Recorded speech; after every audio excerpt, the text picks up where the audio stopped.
All right, now, everybody. Quiet, listen to me. We're going to start a show. Now, some of you people have been with me before. You know it's going to be a tough grind, but we're going to have a show.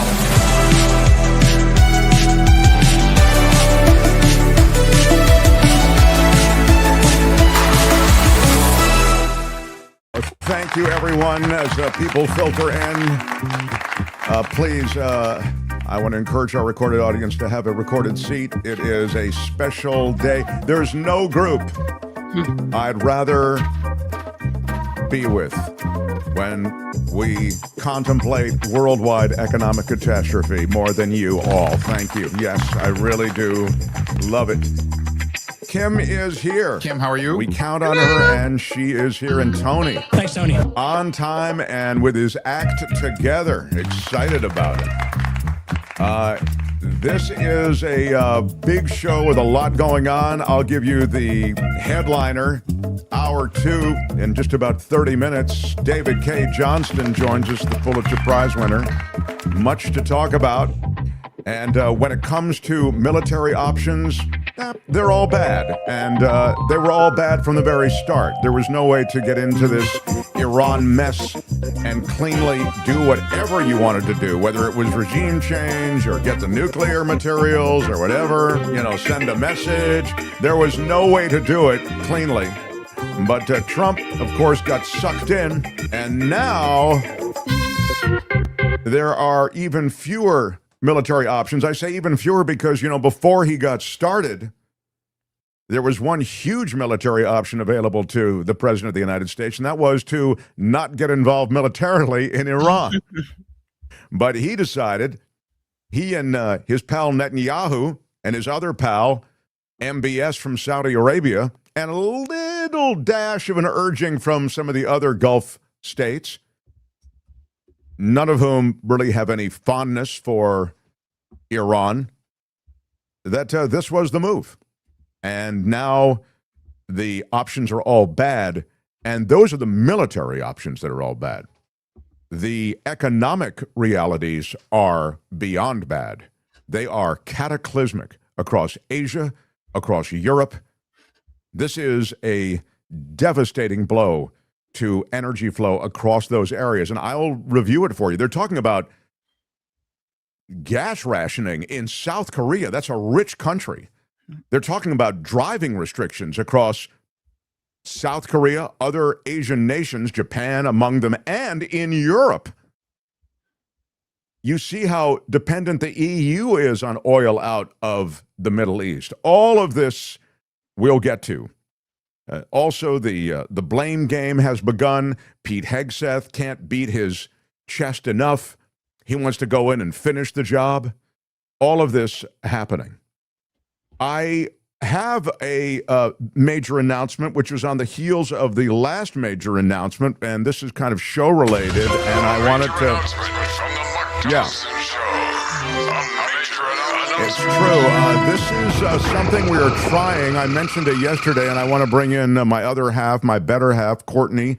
And Courtney, you helped with this because it's a very tricky thing. One of the things we're trying to do with the show as it grows is we're trying to sustain it, and sustaining it has been tricky. It's a small business, And so we look at ways in which you've supported us, and you've been so good. Our audience, many of them Patreon and PayPal supporters. You see their names at the end of every show. And we start to get a lot of email about support of our sponsors. And, Coachella Valley Coffee and also Sweet 106 Bakery. I've received a lot of positive letters. And so what I was talking to Courtney about was the way that the show is supported in a small way through some of these ways in which sponsors and partners are supported. But it seems like much of the audience wants an even more direct way to support us. But we didn't. The show will always be free, and it will exist as an audio podcast and a video podcast on YouTube, always for free. But YouTube pitches you constantly, don't they? They keep saying, yeah. Your show would be perfect for membership. And I didn't understand it because I want the show to be free. So membership is not like subscribing. It's another thing you can do to distinguish yourself as a supporter of the show. Isn't that right? That's a fair way to characterize it, Yeah. Courtney? Yeah, that's a fair way. So what we're doing is instituting membership options. You don't have to do it at all. It won't change anything if you don't. And, I'll love you just as much if you don't. But for those who are looking for different ways to kind of get involved with the show and support the show, membership could be fun. So what are the membership levels? You can get, but this is really important.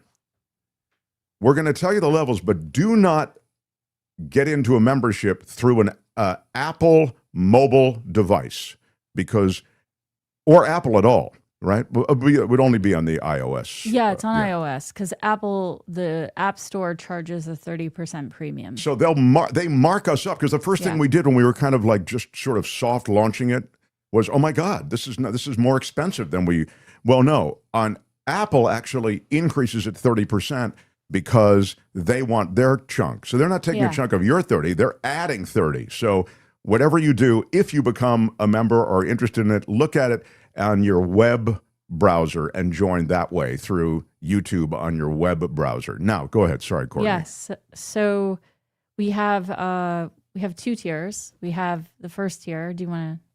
Yeah, here she is. Delette. Yeah, Delette. She became. She might be our biggest supporter, and she may be our first member. I don't know. Well, yeah, exactly. Yeah. And there's Asian Kitty Face. Yeah, I like it. I love so it. anyway, the first level is called the Shadow Cabinet. The Shadow Cabinet. Everybody, if you want to be part of our Shadow Cabinet. I know the names are fantastic. Yeah. Once we had the names, there was no going back. So the Shadow Cabinet entitles you to this. You'll show up differently in the chat. You show up, there's like, look at Wes in Florida. There you go. Yes, so you show up differently. There is the badge, which right now is the iconic red talk bubble for the show. Tony is showing it to you now in front of the... But then after a loyalty, which is 1 month of being a member, you will get a gold talk bubble. Oh, very, very good. Tony, do you have a gold? What does the gold look like, Tony? Do you have that, or you only have the red? Oh, there it is. It's an honor. Oh, wow. Very, very impressive. Yeah. So that means you've been a member for a month. Yeah, it means you've been a member for a month. And then your name still, welcome to the Shadow Cabinet, says everybody on the, and they welcome all you Shadow Cabinet. Welcome all you Shadow Cabineters. Now, if you really want to bite off a big chunk, or a bigger chunk monthly, you can become a part of our deep state, everyone. Yes, that's right. It's called the deep state. The deep staters. The deep staters are, and that's the second level. Is the second level where I put you in my living trust, Champagne Wishes. Exactly. Anyway. Yes. So for both levels, you'll get the loyalty badge, the red to gold. There's a custom emoji of Mark in a tux. So you'll have use of that and access to that. Yeah. I've written in the chat. So if you find my hello, you'll see the little Courtney Mark, in there. She's in the emoji. chat. She we had to pay for it too, by the way. Yeah. Yeah. So how do we do this? I'm going to expense that. Hilo Karen is asking how we do it. Quickly, we'll tell you. So if you go to the top of the page, there'll be a little join with a star and a circle around it. If you click on that, it'll show you the options of membership. Tony, you can't put that up? I thought you were going to put that up. Oh, he can't. Okay, he doesn't want to. Okay. I guess if he goes... I think because he's you. Oh, I see. You're already because the way I'm Mark. logged in. Yeah, That's the way he's logged in. You're right. I'm sorry. Yeah. Thank you. All right. Very good. Wow, we really should have run through this. Yeah, I guess. And priority reply and comments and member shout-outs, all in that first tier and the second tier. You're saying as a Shadow Cabinet member. And then as a deep stater, it's everything else plus the big announcement of 2 additional perks. Oh. Yeah. And what are... We're not stopping. We're going. I'd be willing to bet my lunch that there's alcohol involved. What are the other perks? I mean, you could, I guess. What are the other perks, Courtney? It is access to our meetups. So there's going to be 3 meetups this year. Oh, free access to the meetups. Free access to the meetups. Okay.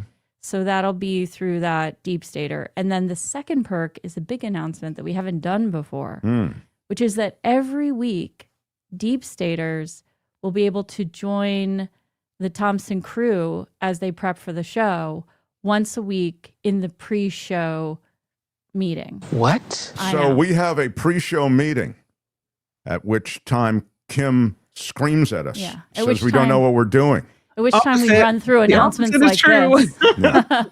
And you'll get to see me ranting. Why can't we get our act together? And we'll have that. You'll get a private link if you're there as a deep stater. As a deep stater. As a deep stater. Yeah. I get it for free. There it is. But, Tony's showing you where it is. You see how where it says every day. Join. Yeah. Right there. You'll hit the join button, join this channel. Again, you'll always get the show for free. Don't worry about it if this is all. But if you wanted to get in on the fun, this is additional stuff. I think you could really enjoy it. Hollywood Cowgirl is part of it. Yay. She's become a member. So again, the two levels are Shadow Cabinet and Deep Stater. And as a Deep Stater, you will join our, you'll get a feed of our prep meeting we'll do it once a week. Once a week. You'll get that. I have a question. Kim has a question. Yes, Kim? Kim, how are you?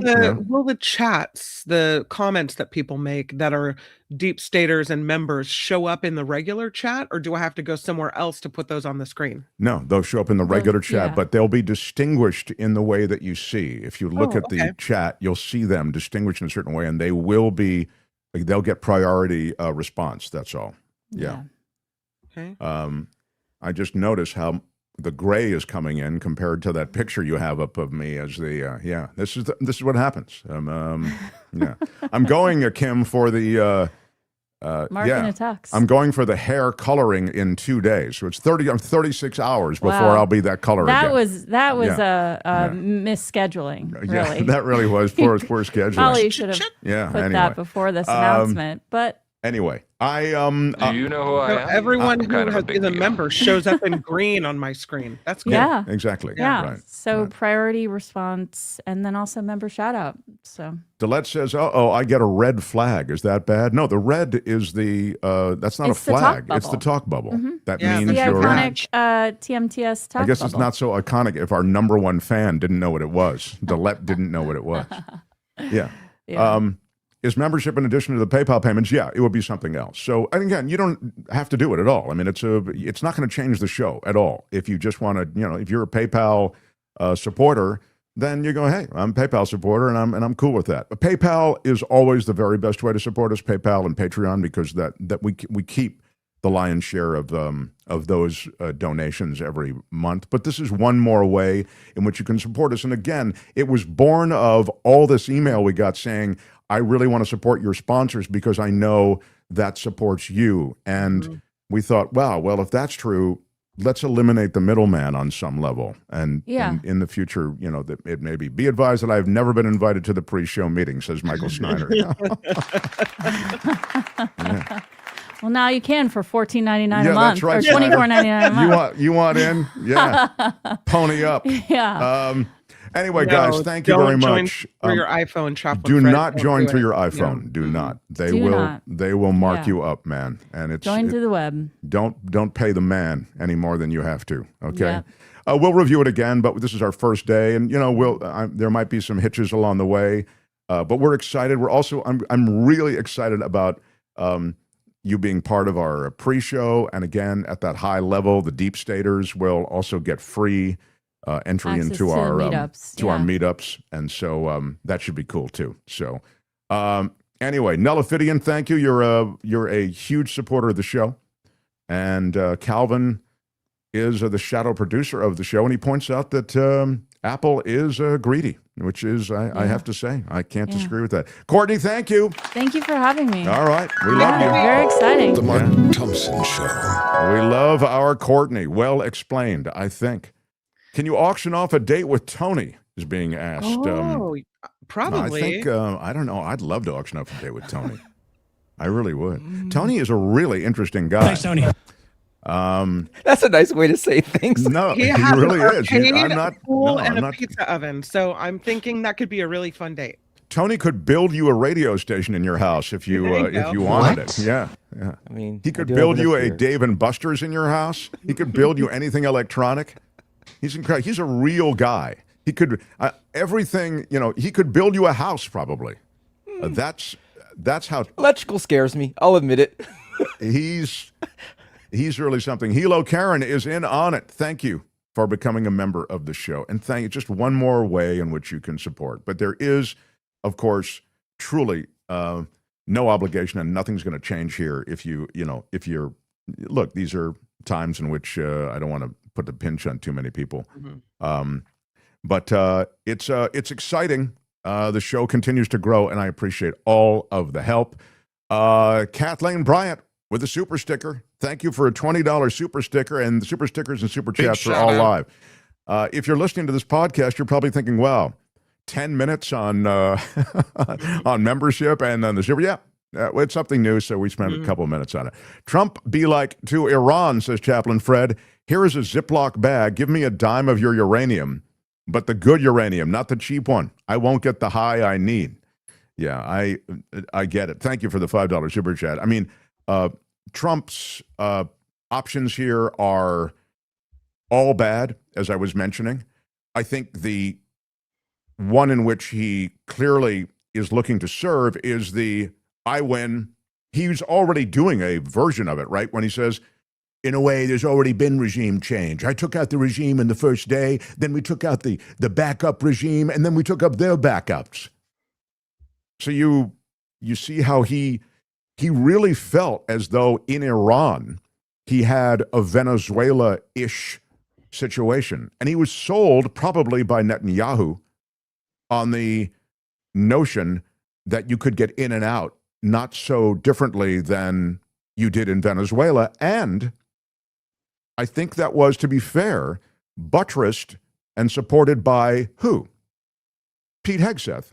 Pete Hegseth, who's got his finger on the trigger all the time and is just so full of this testosterone-fueled bluster. The arrogance of Pete Hegseth is always on display, wanting to be the center of attention, with the hubris that is disgusting.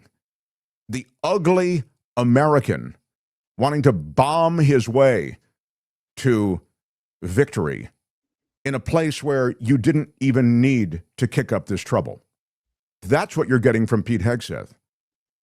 And I think, in a way, that became the echo chamber that fed this entire enterprise. And now Trump is hip deep in this swamp and quagmire that is Iran with no good options. Just while I'm mentioning Hegseth, play me a little of Pete Hegseth on cut 9. Do we have to? Because he's really good looking until he opens his mouth.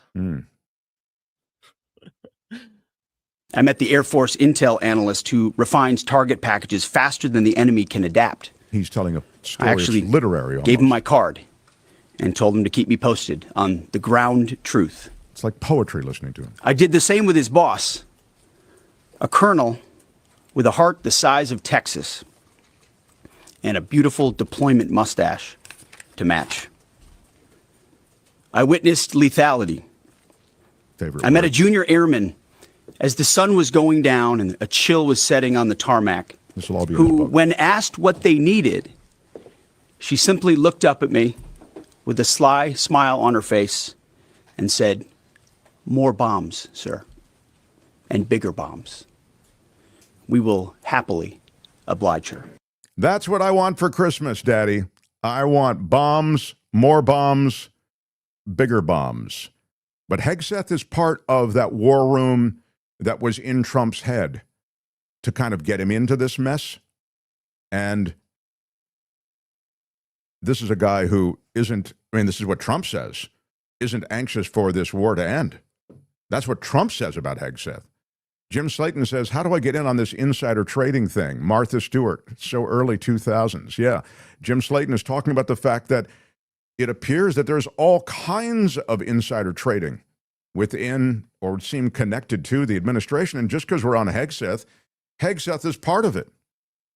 Hegseth actually may be one of the people to make big defense investments before the Iran strikes. This is from the Financial Times.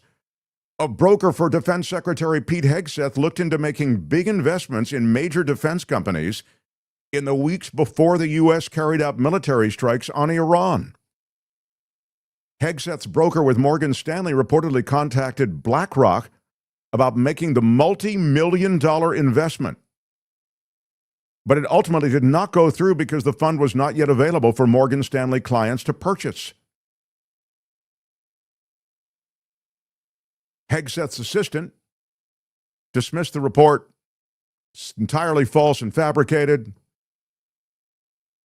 Neither the secretary nor any of his representation approached BlackRock about any such investment.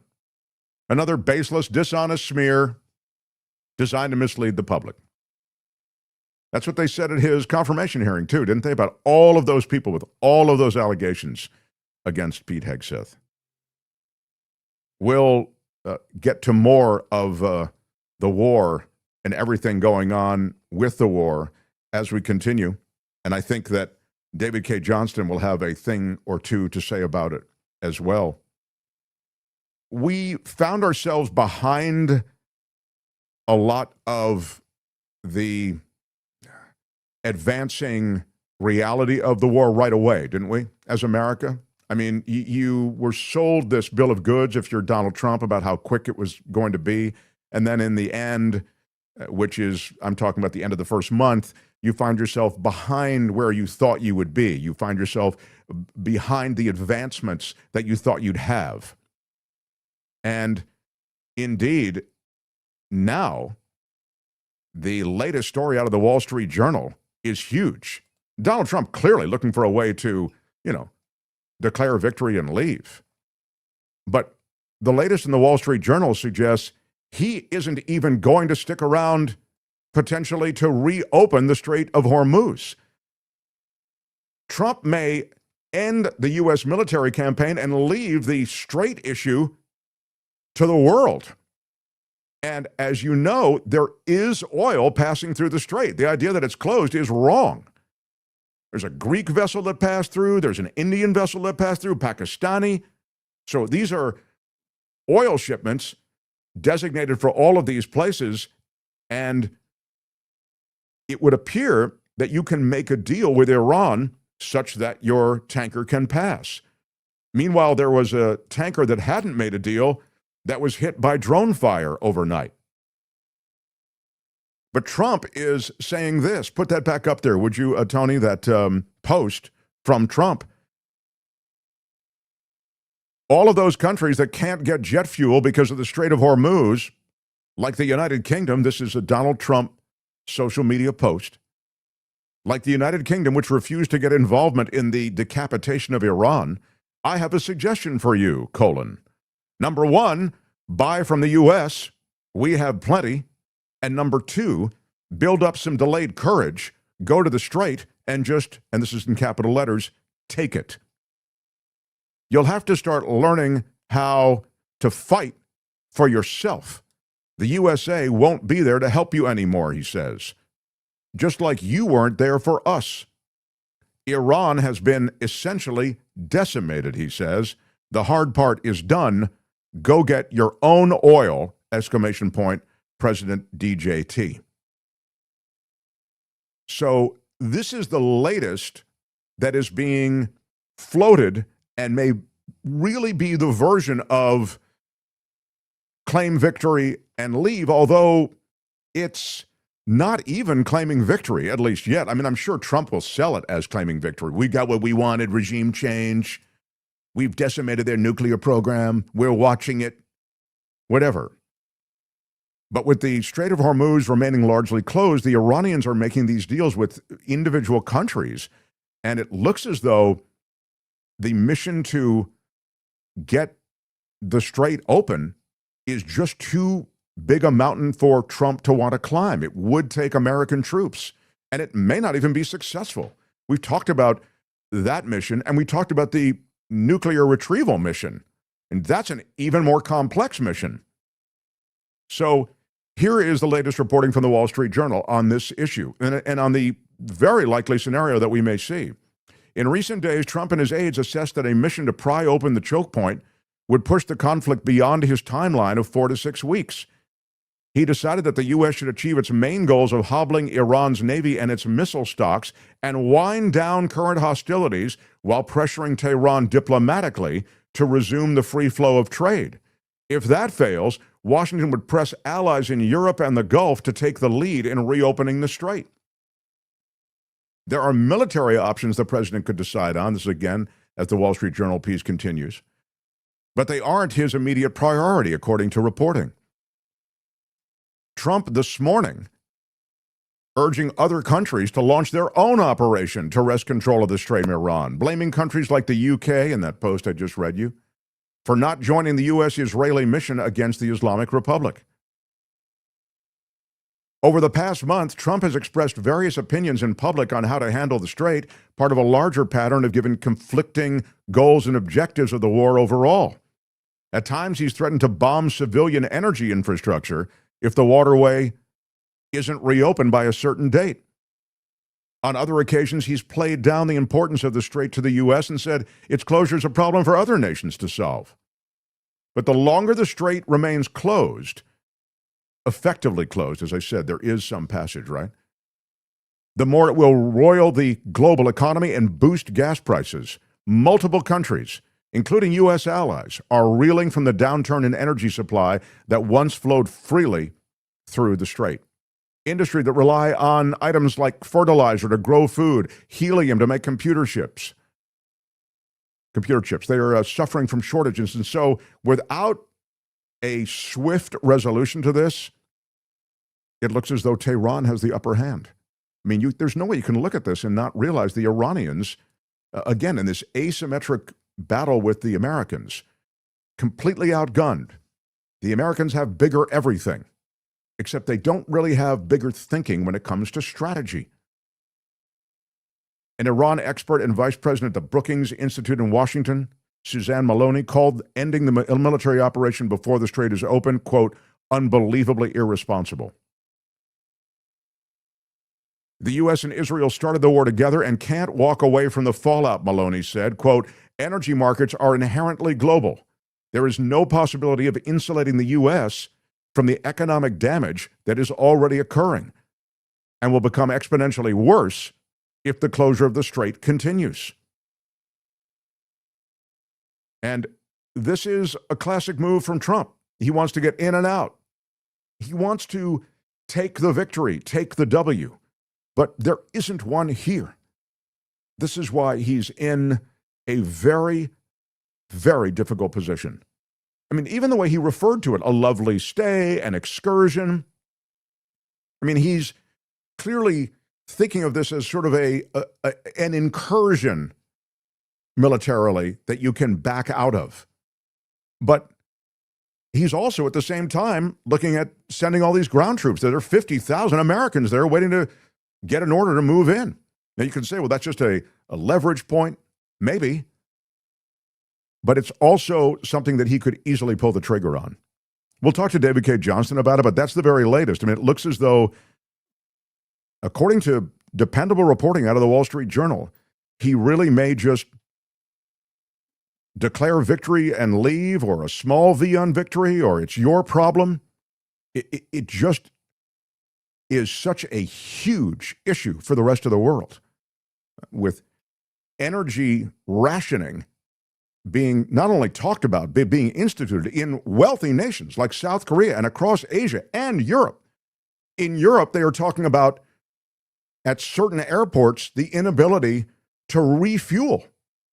If you're a plane landing in various airports, you literally may not be able to get any fuel. This has happened this quickly. So we'll continue. We'll talk to David and talk about this more. Mark Thompson Show. The Mark Thompson Show. It was great. I loved it.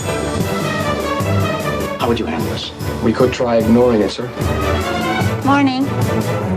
You cannot say you love your country. Where are my weed smokers at? Stay at home and get baked. It is one of the great treasures of this show that we get to spend Tuesdays with this guy. He is a brilliant professor now at Rochester Institute of Technology after having been a Pulitzer Prize-winning investigative journalist, a best-selling author, 3 great books on Donald Trump, one of them called The Making of Donald Trump. And when it comes to Donald Trump and understanding Donald Trump, he's without peer. He's the great David Cay Johnston. Hello, Mark. David, hello, sir. Before we get into all the terrible war news, if I can deliver some, what I think your audience will think is terrific news. Please.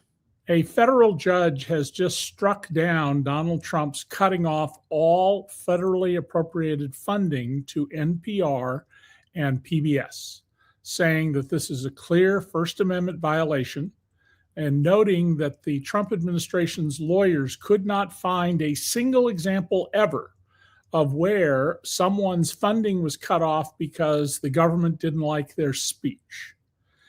Now, this will undoubtedly be appealed by the Trump administration, and because the judge was appointed by Barack Obama, you can predict Donald will post about a lunatic leftist judge, because in Donald's world, there are 2 kinds of judges. There are judges who do what he tells them, and then there are lunatics.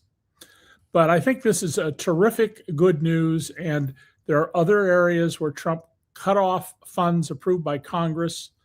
I'm surprised it's taken a whole year for this to come through because, of course, those of us old enough to remember the Nixon era, when Nixon tried to do something like this, Congress passed the Impoundment Act and the courts ruled against Nixon. So this should be a settled matter. The president is not a king. He is the errand boy who carries out the directives of Congress. And when Congress says spend this money, it is the president's duty as part of his oath to spend that money. There's something like this also, David, around VOA, wasn't there, on Voice of America? Yes, didn't the they? Same basic argument with Voice of America, where, let me point out, from time to time, I've been a very modestly, honorarium level paid contributor to some of the overseas channels of Voice of America. So that is good news. Thank you. Well, now let me drag you into the bad news. America is hip deep in the situation in the Gulf, and the latest reporting from the Wall Street Journal suggests that Donald Trump is literally considering just pulling a American military out of the region and saying, hey, the Strait is not our problem. We don't really need oil from there anyway, and we got done what we needed to get done. Well, if I were one of Donald's surrogates, I would be telling you, well, that's just part of his negotiating strategy to keep the other side, off balance and make sure they don't know what he's going to do next. And indeed, Pete Hegseth this morning basically said something like that. But it would be very Donald-like to do this because that's Donald's history in business, where, with the one exception of Trump, the corrupt, fraudulent Trump University, Trump always borrowed all the money in every business he had. So you had a negative investment. He and took fees off the top from the borrowed money. Then when the business had been stripped and was a carcass, he would walk away and go, oh, what a genius I am for leaving right at the exact moment, when everything collapsed. And I would point out to you that, there are still profitable casinos in Atlantic City run by competent people who know what they're doing, unlike Trump.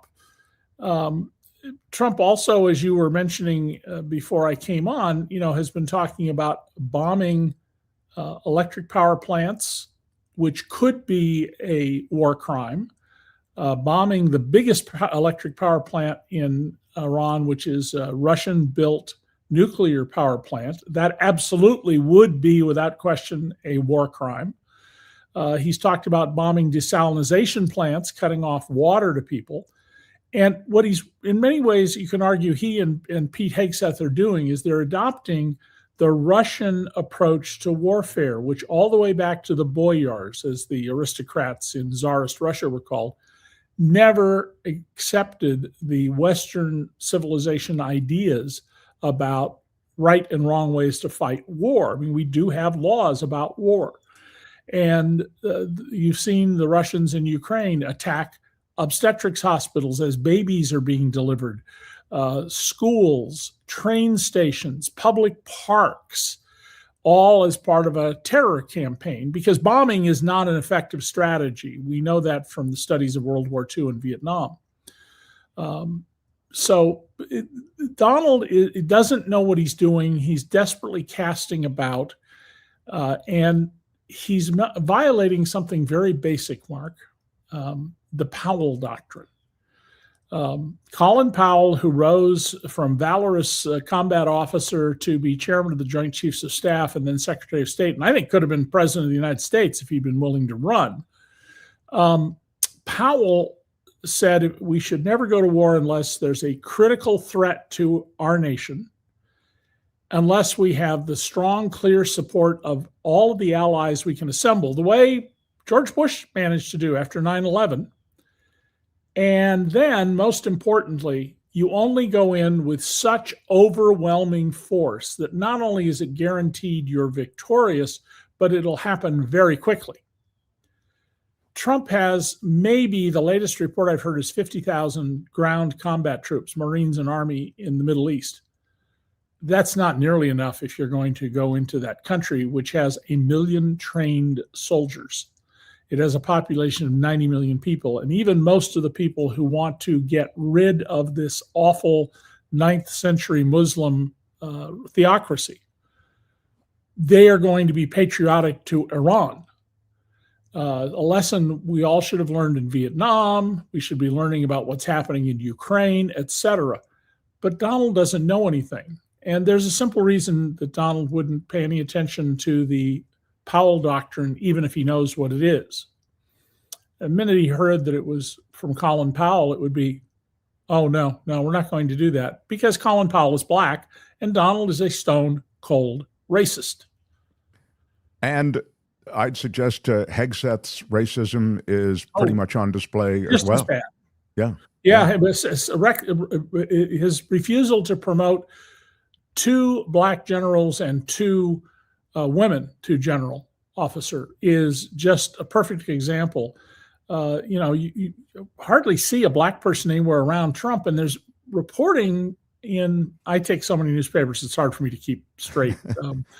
But there was some reporting that that the Pentagon's chief of staff, or the Secretary of the Army, the Secretary of the Army was told that Donald does not want to ever be seen standing next to a black officer or a black woman officer. That didn't surprise me in the least. I mean, we know he doesn't want to be seen around soldiers who've, had their legs blown off serving the country, or their arms, because it's all about appearances to him. It has nothing to do with substance, because there is no substance there.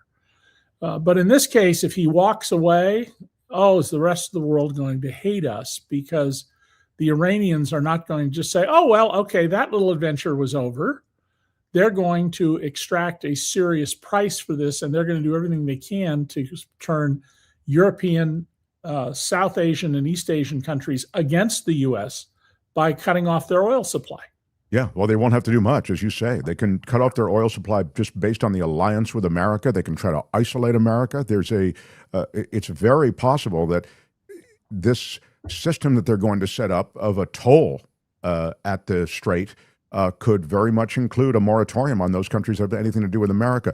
I wanted to ask you also about seizing the oil. Trump has talked about that in the case of Iraq, how come Bush didn't seize the oil, et cetera. Tony, play for David, if you would, please, cut 4, in which there's sort of again, the reference to seizing the oil is something I wanted you to weigh in on. Yeah. Here is the latest reporting. As this war enters a 5th week, it shows no sign of slowing down. Over the weekend, the Iran-backed Houthi rebel group getting involved for the first time, firing missiles at Israel. Meanwhile, President Trump is raising the prospect of seizing Iran's oil, telling the Financial Times, quote, "To be honest with you, my favorite thing is to take the oil in Iran, but some stupid people back in the U.S. say, why are you doing that? But they're stupid people." He goes on to suggest the U.S. could seize Karga Island, which is responsible for more than 90% of Iran's oil exports. Here at home, the national average for a gallon of regular gas is now just under $4, up 34% since the start of the war. And oil prices settled at over $102 per barrel today, the first time it settled over $100 since the start of the war. You know, David, you can see even in the unserious way in which my favorite thing is to seize the oil, the way in which he speaks, it's so dismissive of the sobriety that you should have when having to deal with these matters. But anyway, speak to the seizing of the oil, please. Yeah. Well, Donald has been a thief his entire life. He's from a family of thieves. You know, his father ripped off federal taxpayers for, in today's money, more than $40 million. His whole life has been stealing from people, refusing to pay people, cheating people. There are a lot of people who won't do business with him because they've been stung, but he's ruined lots of small business people. In Donald's mind, it's all his. He just doesn't happen to have your stuff yet. And if he wants your wife, well, you know, he's going to do it. That's part of what the Billy Bush tape was about that people missed. They focused on the crude part, not the mental process behind it, where he describes some married woman as a bitch. So I'm not surprised by this part at all, that Donald believes that we should be a nation where we are pirates, we're thieves. And that so many American people don't understand that, and they think he's this great, proud hero, really speaks to a serious breakdown in moral instruction in this country. When I was a boy, my parents were non-believers, but by golly, I had to go to Sunday school at the Episcopalians and the Methodists and the Lutherans and the Presbyterians. I didn't have to go to the Baptists. The Catholics, and to a synagogue at one point. And it was because my parents said, you know, you have to have an understanding of religion in America to operate in this country, but also you need moral instruction. And that's what religion basically at its core should be about, is moral, a moral pathway, so that whether you're a believer or not, you have a firm sense of morals. And we have people celebrating this awful, horrible man who is a lifelong criminal. And this breakdown is not just among poorly educated people. I mean, when I was exposing tax shelter shams in the New York Times a quarter century ago, God, it's a quarter century ago, you know, I quoted leading people in accounting and law as saying that there was this breakdown going on at the top, and most of them believed it was being driven by the opportunity to make such a huge sum of money that you would look the other way. And I'm reminded there of the concept of, why do we have on casement windows that go up and down with the little lead weights hidden in them? Why do you have a little dial you turn, a metal brass dial, to keep the window from being opened? A burglar can get past that. It's because it's morally wrong to put temptation of something so strong many people have a hard time resisting it in front of people. That's what's morally wrong. And that kind of subtle point is just lost on huge numbers of Americans, even as they're angry and believe that they've been mistreated, which they have been for about 50 years if they're in the bottom 90%. I, just on that point, also notice the way in which, as you suggest, it's not all people who are poorly educated or whatever. There's just sort of the myth about, you know, the supporters of MAGA or of Donald Trump. Cut 7, Tony, Megyn Kelly is an example of someone with a huge following. She considers herself very MAGA. She talks about herself that way. Yep. And she makes the excuse for Trump. It's the new thing that I had not heard until I heard it on her show, which is, I want to know who it was who talked this great man, Trump, into this mistake, as though Trump's fingerprints are nowhere on it. Go ahead, play cut 7. Axios quoting an unnamed U.S. source, quote, "Before the war, Bibi really sold it to the president as being easy, as regime change being a lot likelier than it was." And the VP was clear-eyed about some of those statements. Well, good for him. It's delightful to think about someone holding him to account for the lies he told that got us into this war. Stop with that President Trump's decision. I'm aware, but someone talked him into it, and those people should be held to account. As this thing goes south, we need to know exactly who talked him into it and what representations were made. to convince the president that this was a good idea. Yeah, Who specifically? The names we know are Bibi Netanyahu first and foremost, Lindsey Graham equally to blame. We know from the Wall Street Journal report that Mark Thiessen of Fox News and General Jack Keane were major advocates of the war. Okay, very good.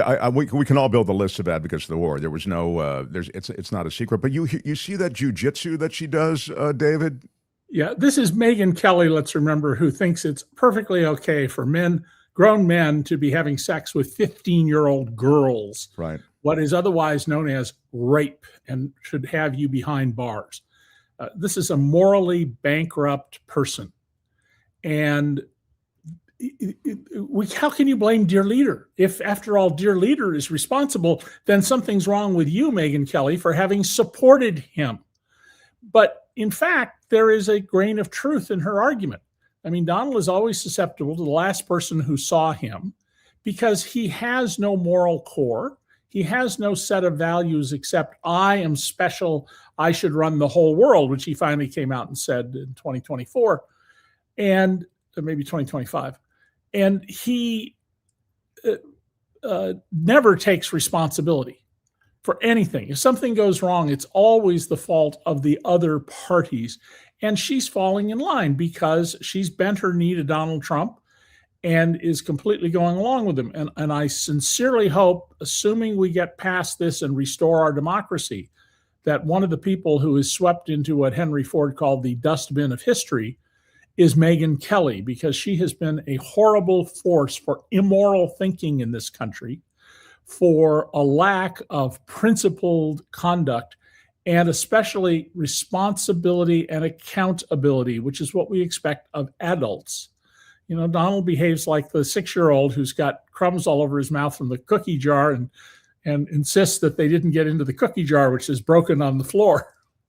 No, it's true. And then the excuses are made. And then that's yet another track that people seem to be going on. That's why I wanted you to hear that. There's also this for you, David, from CC Ryder in our super chat.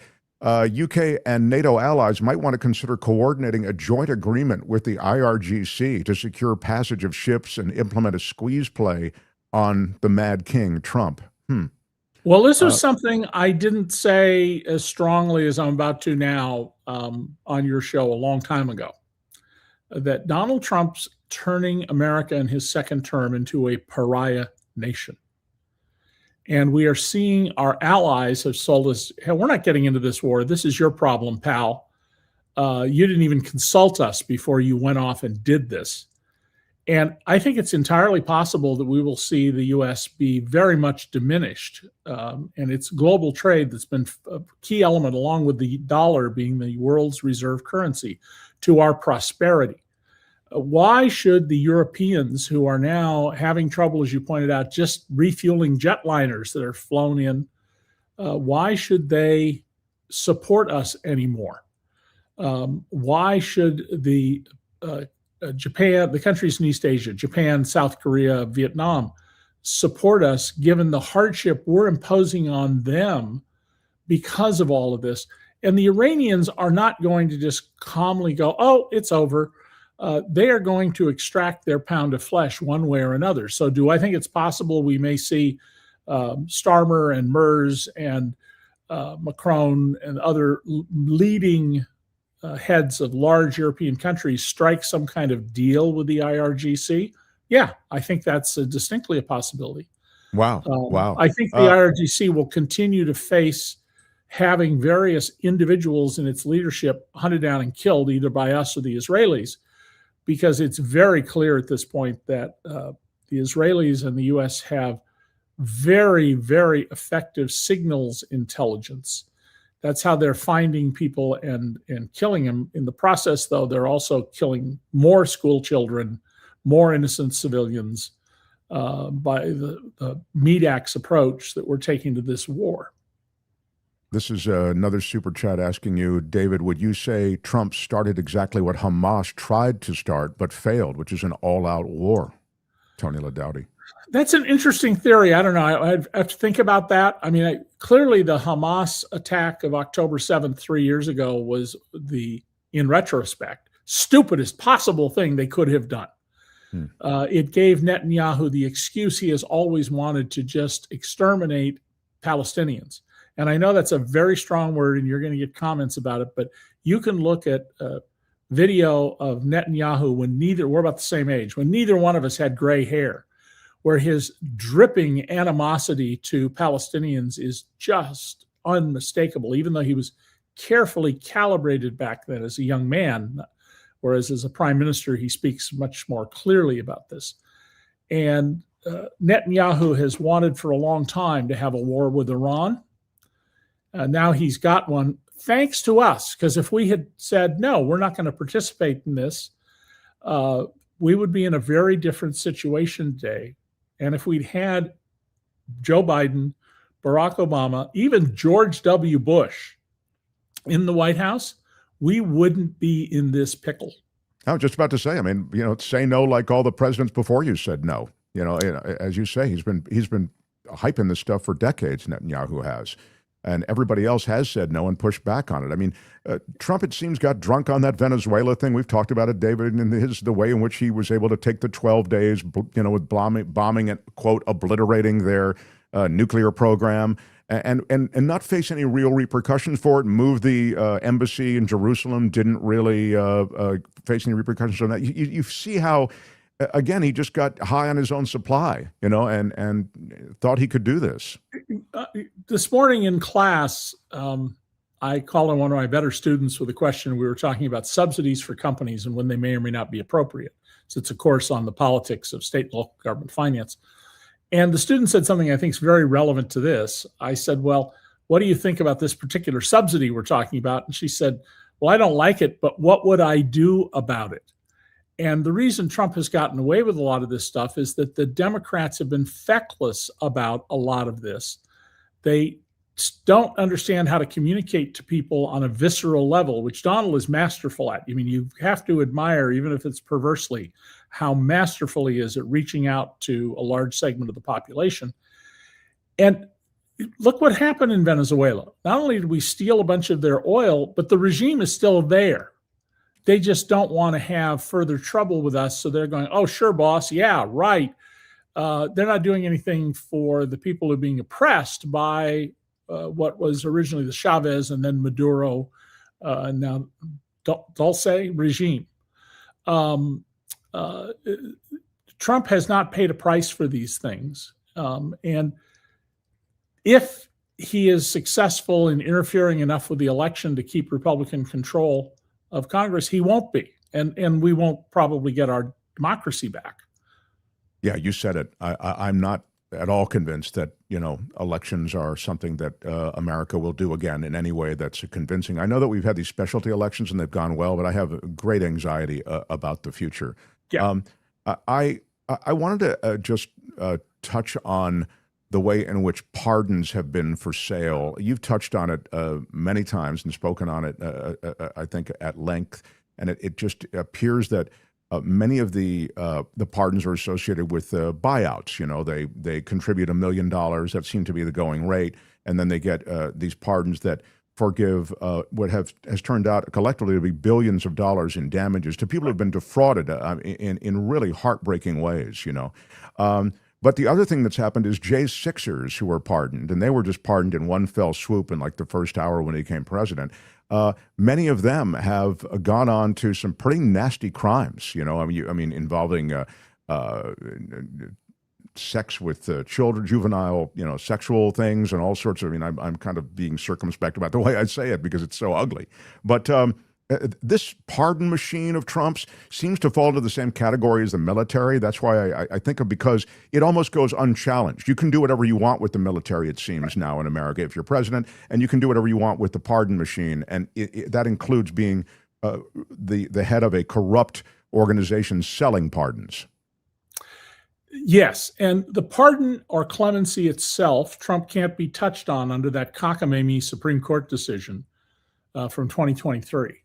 But all of the acts around it that are illegal, exchanging money in return for clemency or pardon, those are prosecutable. And it isn't just Trump who can be prosecuted, the people who arrange this. And I don't think people like Pam Bondi and Kash Patel really believe that they're doing things that are going to land them in jail. But I'd say there's a very good chance that Pam Bondi will be the third United States Attorney General to go to prison over her conduct as Attorney General. It doesn't matter that the money wasn't paid directly to Donald Trump. Now, all of this also, Mark, goes to a deeper problem, which is, let's assume that in 2029 we get a new president who is a serious person and a reformer. That is just the beginning of a new era. We have to go in and change a number of laws. We're going to need some constitutional amendments. I mean, a good example is this issue of the emoluments. Trump is clearly getting rich off the presidency. But what did the courts do in the first Trump administration when cases were brought, some by citizens who argued they were aggrieved, very good cases to tell you the truth on a fact pattern, and by attorneys general? And the courts basically said, you have no standing to bring this. That's a matter for Congress. No, I think that's a serious flaw. And I would argue that you don't want anybody to be able to sue the president or sue the government. It'll tie up the system. But we could certainly pass a law that says if 5 state attorneys general, or 10, pick a number, jointly bring an action, they are presumed to have standing on behalf of the American people. We need to have the emoluments clause more carefully drafted and written. And in the 25th Amendment, which is largely unworkable, that's how you replace a president who's addled, and Donald is clearly addled. That needs to be rewritten too. If you just, open up your computer and put in 25th Amendment text and read it, and even if you don't have to be a lawyer to read it and say, this is a mess. This is an absolute mess. Yeah, I mean, the 25th Amendment, because we got a lot of it, as Trump did all these impulsive, crazy things, he continues to do, but I'm just saying right out of the chute. And it's talked about, but it seems designed now for, when the president's had an obvious stroke and unable to go, and then you get the cabinet together, you need 2/3 of them, then you need 2/3 of Congress. I mean, there's a lot that you got to clear to actually make it happen and remove a president from office. And understandably, when the Constitution was written, the framers were very deeply concerned about uneducated, illiterate people being driven by passions. So they made change possible but difficult. But I think we've made it a little too difficult, and we haven't gone back and thought, okay, after 250 years, let's refurbish this. I'm not, to be clear, in favor of a constitutional convention. I think that would be a mistake. I think we need marginal fixes in the Constitution. And we need particularly enforcement mechanisms on the executive, who under our constitutional scheme is supposed to be the errand boy of Congress, who does what Congress says they want carried out, not the kind of imperial term-limited king that we have created, especially under Trump. I only have you for another minute or so. I just want, okay, I'll do this quickly. David, how can Trump put himself and his signature on U.S. currency? Doesn't he have to be grifting in the afterlife first? Well, we have a law about this from the 19th century, and the law is you can't put the image of the president on a coin or a bill unless they're dead. But signature, yeah, you can do that. And this goes to this nonsense need for approval. I mean, it's really important to understand that inside, be glad you're not Donald Trump. He is a miserable human being. He's never known joy or love or contentment because there's nothing inside. And the way he fills himself, some people do that by, eating, to where we have TV shows about my 600-pound life. In Donald's case, it's by finding ways to get people to glorify him and treat him as a god. And he walks right into that stuff, encourages it left and right. And the inability of just tens of millions of Americans to be critically judgmental. And the excuse, by the way, I've heard repeatedly from people who go, well, I'm a Christian, I'm not supposed to judge people. Absolutely not what your Bible says. That's not what it says. And in fact, calls upon you to be judgmental, but to judge others by the standards you would be judged by. It's pointed out here, David, they are putting out a golden dollar coin with his image. That it's not, my guess is it's a commemorative coin and not currency. I've seen that and I haven't read enough about it, but if it's a commemorative coin, they can do it. As currency, no. Yeah, interesting. I mean, it's just funny when he gets no pushback on anything, except in some select court cases. Please don't misunderstand me. There is that, but congressional pushback has left the building. Literally, they've left the building, as it turns out. I guess he just pushes the limits, and the need to ingratiate themselves to Trump takes on that craziness with Mike Johnson creating a ridiculous prize for him, an award for him, the America First Award. I mean, it's such a level of supplicance. I cannot even get my head around it. Mark, when my 8th child was 8 years old, she wanted to take jujitsu or taekwondo or one of those things. And so we took her and she went to lessons. And then they had a gathering at one of the local schools in the Rochester area. And toward the end of the program, they had all the kids stand up and they gave them all a little ribbon. And Kate, 8 years old, has more moral character than Donald as at almost 80. She came over to me, had me bend down and said very quietly, "Dad, find a discreet way to get rid of this. I don't take awards for showing up." She wouldn't take the participation trophy? That's very funny. By the way, mad respect for an 8-year-old who knows the word discreet. That's I love that. Well, she literally copy edited one of my books at 11. Was hired right out of college with no experience in the writer's room of the TV show House of Cards. Oh, wow. That's a really great story. I wish I wrote as well as she does. Well, I mean, look at who her parents are. So there you go. It's no wonder. David, love our time together. Thanks so much for being here. I'll see you next Tuesday. See you next week, and maybe we'll end up talking about the Supreme Court and birthright citizenship. I'd love it. David Cay Johnston, everybody. So long, David. The Mark Thompson Show. Pretty wild. I know that was a Trump-centric half hour, but he is a president of the United States who has gotten us into a major war. And and Richard says, and furthermore, he sucked in Home Alone too. Yeah, there is that. I think it's as good a time. Now, that's the heavy Trump stuff. We did a lot of heavy Trump stuff. But there is stuff that falls into the category of the ridiculous and over the top. And we do that in a special segment. And we call this segment A Chunk of Trump.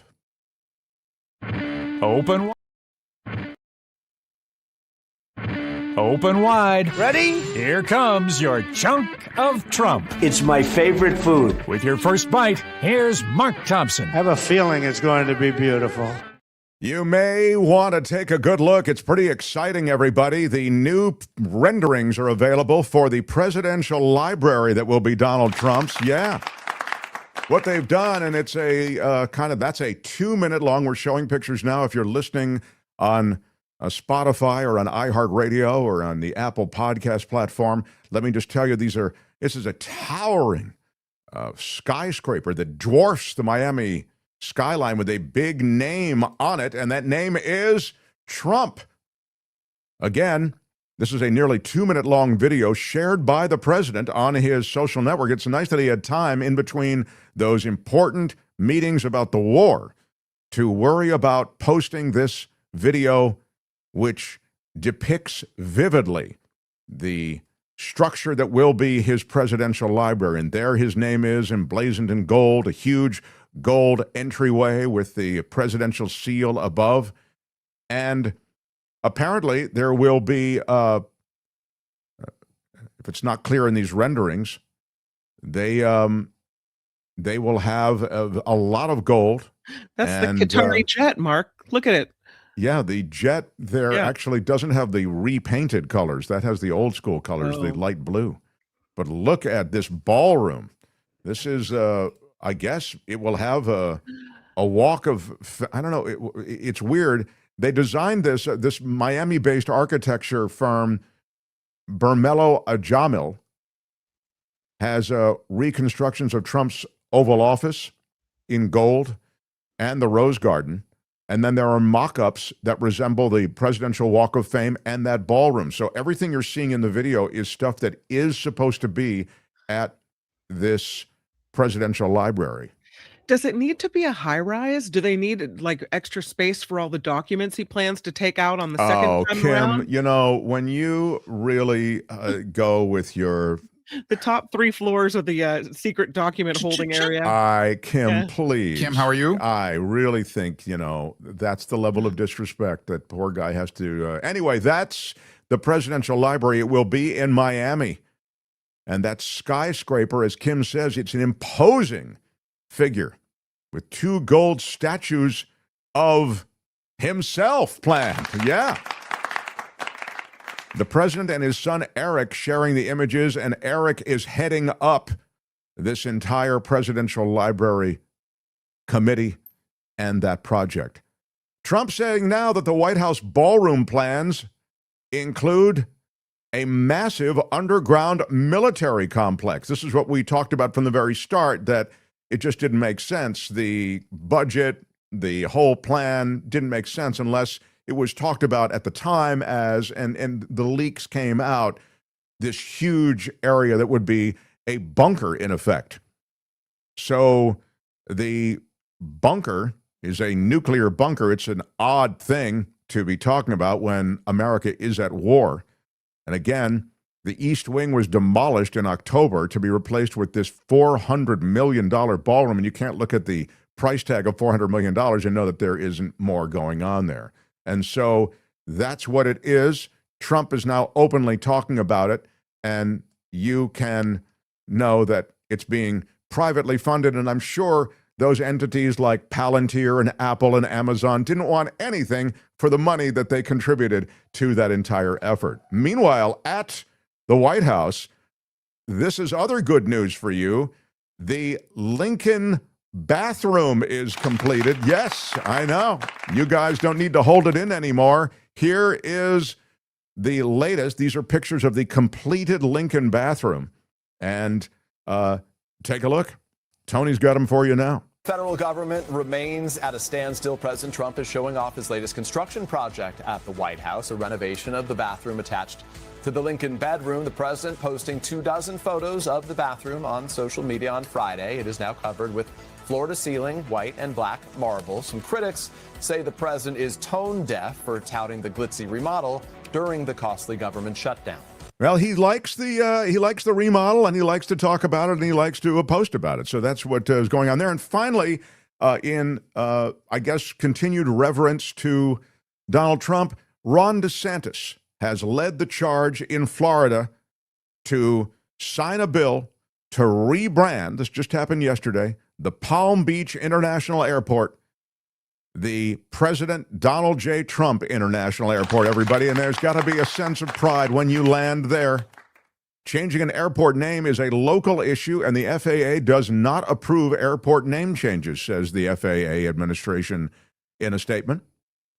However, the FAA must complete some administrative tasks to include updating the navigational charts and databases, but the name change is in, Kim. The cake is baked, so adjust your maps to indeed reflect that name change. And then you should know this, that the Trump family has filed a trademark application for the name. And according to the U.S. Patent and Trademark Office records, the application listing numerous travel-related items and merchandise, including luggage, flight suits, and plastic shoe protectors for the airport security screening process. So all of those things that will be at the airport, like the plastic shoe protectors for the airport security screening process, the flight suits, the merchandise, including luggage, emblazoned with the Trump name of the airport, that will all be under a trademark revenue that goes into the Trump family. And that, my friends, is your chunk of Trump. That's it for this edition. Well, I really enjoyed it. But make sure to join us again next time. I think you might want to listen. There's nothing wrong with listening. For another chunk of Trump. Yeah, I can't wait. Can't wait to get into that ballroom. That ballroom is going to be sweet. All right, before you leave, please, there's plenty more show, but I'm just saying, I know a lot of you just kind of jump in and jump out. Do me a favor and smash the like button like a boss. With your iron rod. And smash the subscription button and smash it the... with your iron rod. As long as you're smashing, Please smash the notification bell. You'll know whenever we drop a video. So, again, it's like button, subscription, and notification bell. Smash it like a boss. Smash it with your iron rod. Smash it with your iron rod. I also, again, as we were saying at the top of the show, we have memberships available. We have the Shadow Cabinet memberships available. And we also have the Deep Stater membership. You can find both of those. You hit the star in YouTube, but definitely don't do it on your phone because they mark everything up. If you do it on your Apple phone, they tack on 30%. It's crazy. It's just like, wow, that's, So definitely do it on a web browser. Do not use the iOS. Try to do it on a laptop or something. CC Ryder, thank you. Great contributor to the show. And I mean, not only just a financial contributor, I mean, just great comments and very active in the chat. And thank you. Big shout out to everybody and Ms. Organic as well for becoming new YouTube members. Francine Price, same deal. Shout out. Thank you, Francine. Katie Lynch also. Thank you so much. Yes, exactly. Scott Falcon. Yeah. Murphy Rowan. Thank you guys. Really do appreciate you being. And now the membership will give you special access, and I'm looking forward to the way in which we can turn this into another way in which there'll be connections and interactions with the show that can really be something special. So thank you, Hilo Karen, everybody who figured it out. Hollywood Cowgirl, I can't see all of them right now, but new show membership is available. Just hit that star, but do it on a web-based thing. Don't do it on your phone because they will charge you more on your phone. This is interesting news. I'll get to it in a second. Luis says in a super chat, a typical Donald Trump turning the problem into a crisis. Profit from a mess, demand others fix his mess. Things return to original. He claims he brilliantly solved the problem. Yeah, Luis, I'll tell you something. This is one of those situations in which he's not going to be able to do that because the problem, as we've discussed from the very beginning, has so many ripple effects. You could leave now, which is something he's very much talking about doing, and the ripple effects across the world economy are going to endure, and they may endure for years. You may have to work this out over a long period of time. So clearly, to the end of this year and into next year, you're going to be dealing with an inflationary issue that all dates back to this month that Trump decided to get involved in the Persian Gulf. And then you have a European community that's going to be re-examining a relationship with America, as will the Asian community. This might be the cost of a gallon of gas soon, $10.25 from Sean McIsaac. Yeah. Mark and Kim share nicely. Yeah, exactly. I mean, they are talking about rationing gas in many parts of the world. I'd like to apologize to the Asian community. You're right. We need. And I wanted to apologize to the Asian community, the Asian American community. Yeah, it's true. Trump needs to apologize. Give me cut 14. Here's what's happening in Asia when it comes to energy and gasoline and rationing in Asia, rationing gas. Global disruptions to oil supplies brought on by the Iran war are continuing to bite in Asia, and more measures are being introduced to try to ration fuel. We've already been seeing queues in countries across Asia for petrol. In South Korea, the government is going to start enforcing driving restrictions on public servants. Under the system, cars are divided into groups based on license plate numbers and prohibited from driving 1 day a week. There are also issues with supplies of cooking gas in India, with concerns people could be pushed to use dirtier fuels like timber and cow dung. The country's put restrictions on some domestic gas sales and cut sales to industry to avoid a shortfall. These are Did just you hear that?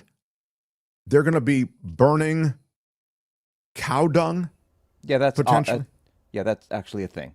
Or is that's a standard? That's not a big deal? Yeah. Okay. That a lot of countries do that, actually.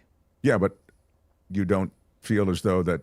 Why would they mention it? No, you're saying that it was just mentioned gratuitously. Doesn't really matter. No. But that is a thing with people who don't have enough fuel. I get that it's a thing, but I'm saying that they're more and more having to turn to that than did prior. That's all I was trying to say. But yes, no, I know it's I know it's a way to harness energy. But speaking of that and alternative energy, I mean, I know that's not the burning that we talked about of coal and a lot of dirty energy and dirty fuel, that's the sad byproduct of this. But one of the things that's actually a positive byproduct, I mean, don't get me wrong, I wish we didn't get to this place where we're talking about alternative energy and the fact that there's a premium on alternative energy this way.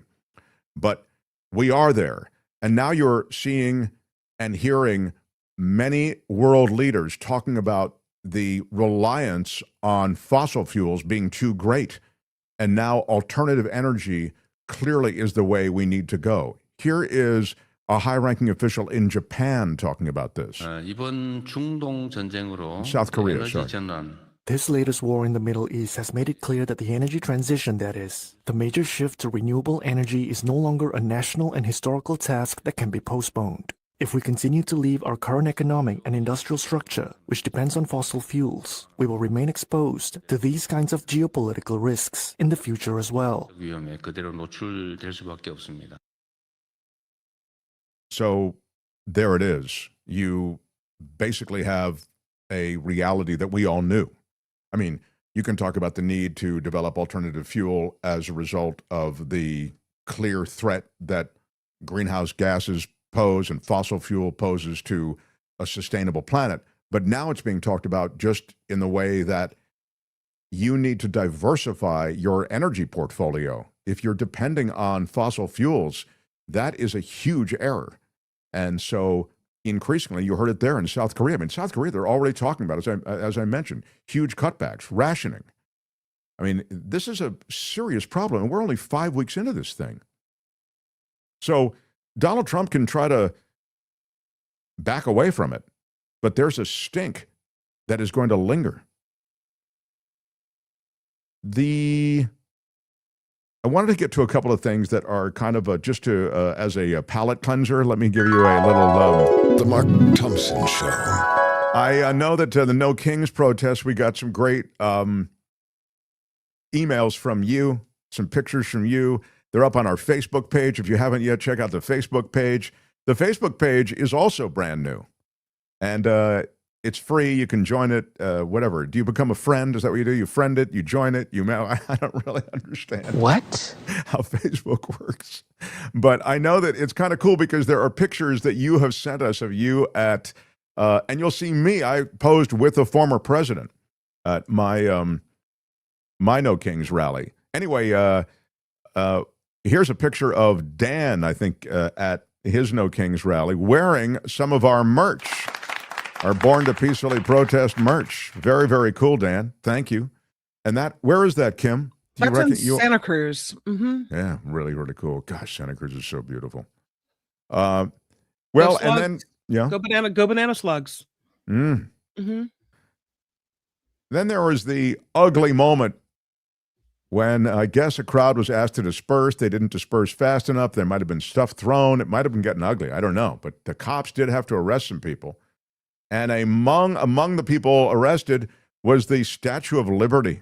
Yeah, I mean, this is always ugly when Lady Liberty or her representatives get arrested. This is in Los Angeles, right, Tony? Wasn't it L.A., I think? Yeah, it was after the dispersal order was given. Yeah, after the dispersal order. And thanks, Tony. Anyway, that was Lady Liberty being... so, look, north of 8 million people. It was a pretty strong showing. What's that, Kim? That's the picture. People are saying it's representative of the times. It's one of those generational pictures of the police arresting the Statue of Liberty just because it's so, Sure. Leave the explanation as to why. Beside, I get it. It's really it's a parallel for our times. Yeah, definitely. Yeah. Anyway, I hope you enjoyed your No Kings. It's kind of it's weird, you're motivated by frustration, you're motivated by anger, you're motivated by, any number of things. I mean, desperation, anxiety, all of these things feed into it, right?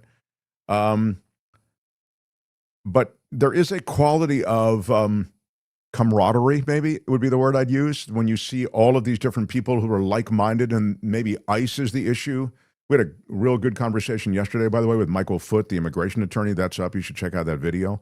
But I think increasingly these things become a reminder that more and more people in the country are frustrated with one thing or another out of this administration, and how the rich have gotten richer and the super rich have gotten very rich while they blame immigrants for so many of the issues. And those who are taken into detention, many of them American citizens or here legally, and the fact is they're dying in squalorous conditions. There was a big, I saw a lot of ICE, a big push protesting ICE, also Epstein files, anti-war. There were all of these things that brought coherence to those protests. And so I hope you went, and if you didn't, I hope you checked out at least some of what's going on. As I say, a bunch of that is at our Facebook page, pictures of all of that. So, The Mark Thompson Show. I did want to acknowledge that I am drinking one of the great cups of coffee. This is just old school coffee. This is right on the, on the coffee maker. And as I take it, every sip is a bit of perfection. All organic and ethically sourced from women-owned farms, Coachella Valley Coffee. Coachella Valley Coffee is a boutique roastery. They are a boutique curator, so this is not a discount chop shop. CoachellaValleyCoffee.com. You'll get 10% off with our discount code MarkT. Kim loves their tea. I have 2 giant bins of tea today to get me through. I love it. My Coachella Valley tea is my lifesaver. And they have spices as well. Check them out, CoachellaValleyCoffee.com. Their tasting profiles and tasting notes under all of the beans. Pick the one that you feel speaks to you, but do use our discount code. You can get anything on the site. You get tea, spices, coffee, merch, whatever. You get 10% off with Mark T at checkout. CoachellaValleyCoffee.com. You will be so happy. Put that coffee down. They are so wonderful and great people as well. CoachellaValleyCoffee.com. Mark T at checkout. The Mark Thompson Show. Kim, our time is short. No. Yeah, our time is very short. And I didn't want to leave without you seeing something that happened yesterday, and there is an official probe going on as a result of it. Kid Rock, the musician Kid Rock, had a visit from an Apache helicopter that hovered over his Nashville area home. Is that allowed? It is not allowed. Oh. And it is not cool. There we're showing you video, him by his pool.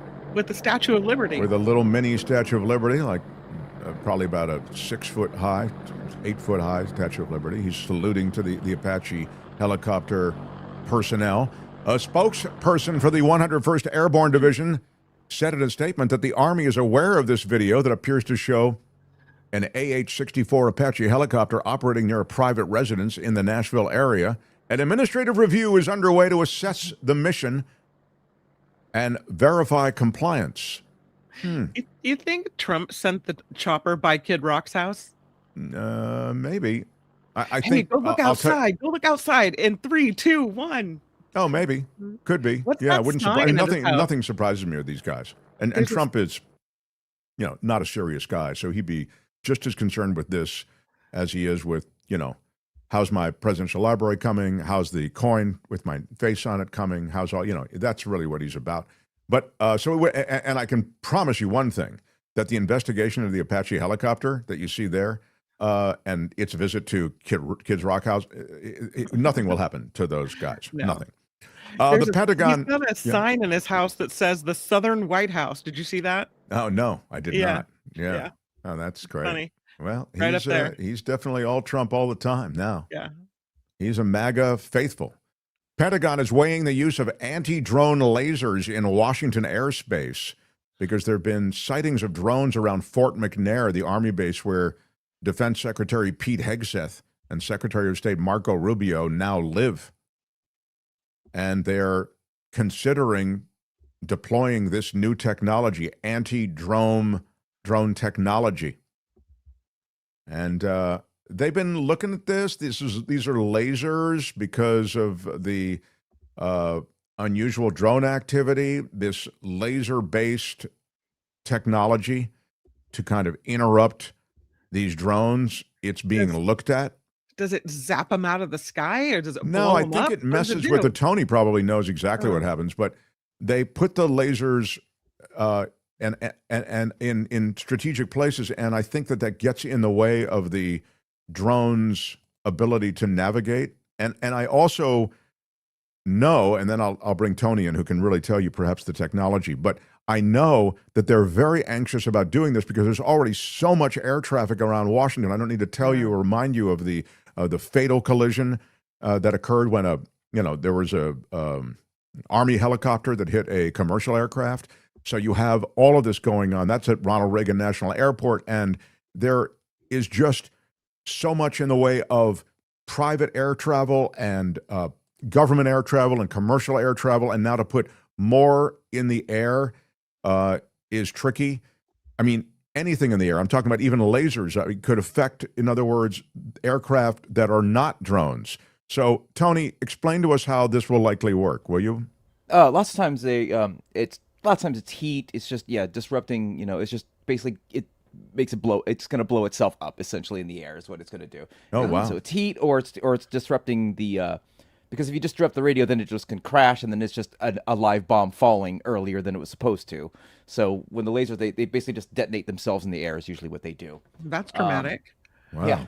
Because then you're just dealing with metal parts and not a live bomb falling from the sky. Man. Yeah, but that's so they're getting better and better at this stuff. So I guess they're seriously considering it. I mean, it's they're already there. Yeah. Yeah. Well, 2026 is kind of scary, I have to tell you. I mean, it's a wild, wild time in the world, and certainly in America. And with gas now topping $4 a gallon on average nationwide, it's a time when Americans are increasingly irritated, and I think that irritation is going to flow down to every level. But it's also, sadly, going to be inflationary. The cost of fuel is going to be felt by all of us across everything we do. And there's going to be scarcity of all sorts. Here are fuel prices. Tony's put them up from the AAA nationwide. We topped $4 a gallon for a nationwide average for the first time since 2022. So congratulations, everybody. Yay! Yeah. I mean, here in California, that's child's play, but you know. We would love $4 gas in California. It's now, I think it's $6, Yeah, $6. So, and what I was mentioning before is this is going to help with EV sales. I mean, it just is, I mean, all of a sudden, that becomes more attractive. $6.30 at the Chevron, but at the rinky-dink Grand gas station, it's $6 near my house. Yeah, I always go with the rinky-dink Grand gas. That's right. That's what you want. In Brussels, the European Commission is asking member countries to consider cutting back on oil and gas use. What? Especially in the transport sector. This is in preparation for, quote, a prolonged disruption to energy supplies from the Iran war. The request was made by the EU energy chief, Dan Jorgensen, and it reflects fears that the conflict in the Persian Gulf is graduating from a price problem to an all-out energy supply crisis with serious implications for the global economy. This is what we've been saying. But this is a letter to national energy ministers, and Jorgensen is saying that national government should consider, quote, voluntary demand-saving measures with particular attention to the transport sector. That could mean governments asking citizens to drive or fly less to save fuel. That's already happening in Asian countries. We gave you a lot of that today because I think this is really where this crisis is cresting worldwide. And now the emergency meeting of these European energy ministers may yield real demands and policies on the energy crisis. He added that the growing shortage is compounded by the limited availability of alternative suppliers and of refining capacity for specific products within the EU. Member states should refrain from taking measures that may increase fuel consumption or limit the free flow of petroleum products or disincentivize EU refinery output. So this right now is a request. It could become a demand. and it become a policy very, very quickly. That's really where we are. So, not a good place. That's, and now, your comments. Will Trump invoke, I missed it, but there was a comment there. Will Trump invoke something? Bravo to my potential new home, España, for saying F you to Donald Trump and not allowing U.S. warplanes to fly over Spanish airspace.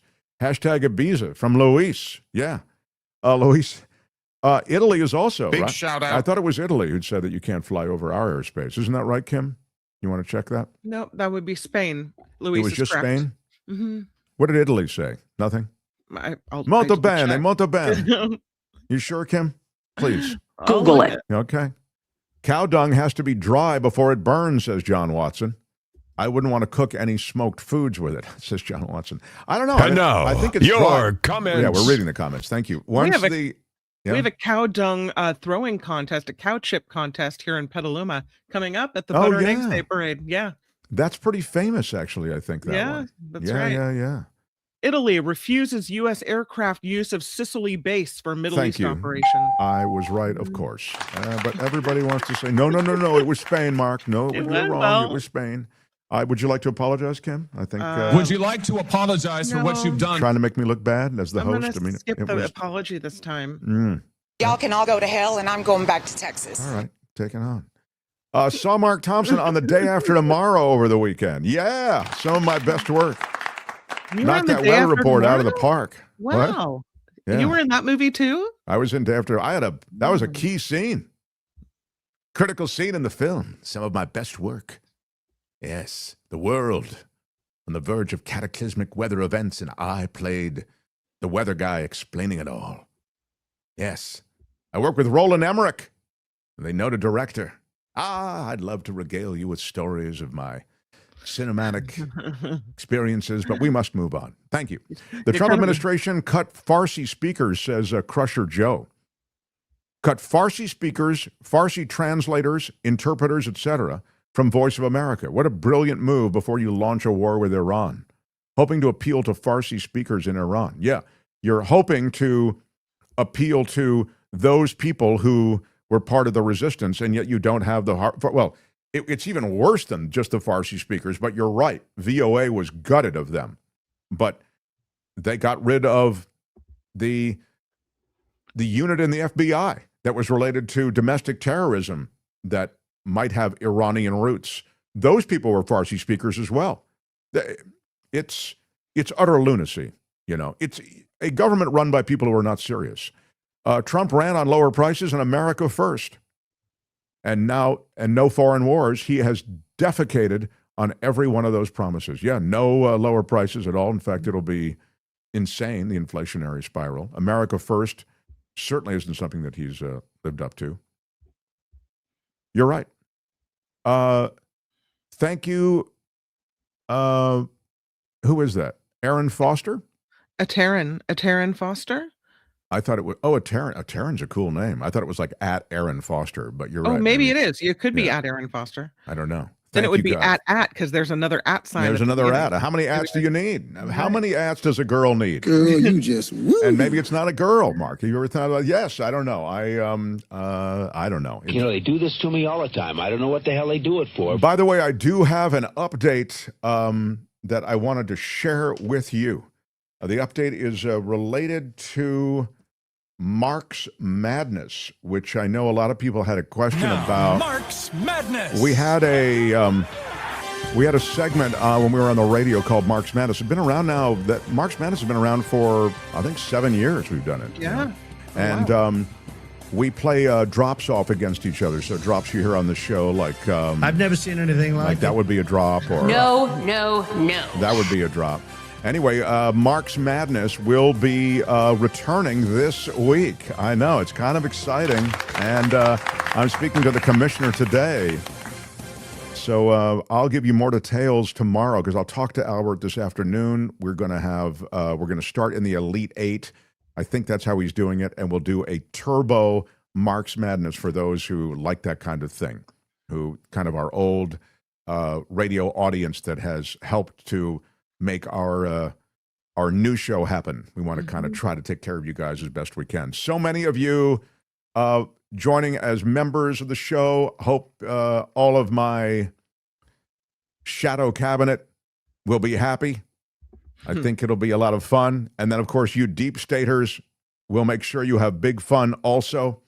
And we'll invite you next week for a behind-the-scenes hang as we plan the show. You'll get to see me and hear me go, why do we have this? I thought I sent this to you. You'll hear a lot of that. But it should be fun. I think you'll enjoy it. Tony, thank you for suffering through me for another day. Kim, you as well. And thank you, everyone. I've got a great interview with the author who wrote the book on which they based the movie Nuremberg. You've heard the Nuremberg movie is so very good. Well, that author joins us, I think, tomorrow. So that will be great. Also, tomorrow, John Rothman joins us, which is always fun. And Thursday, David Katz, the noted former federal prosecutor, and more. Big week ahead. I'm Shadow Stevens for the Mark Johnson Show. Bye-bye. I will see you all tomorrow. Thank you. Out of time. Thanks for all of your input and support. Till tomorrow. Bye-bye.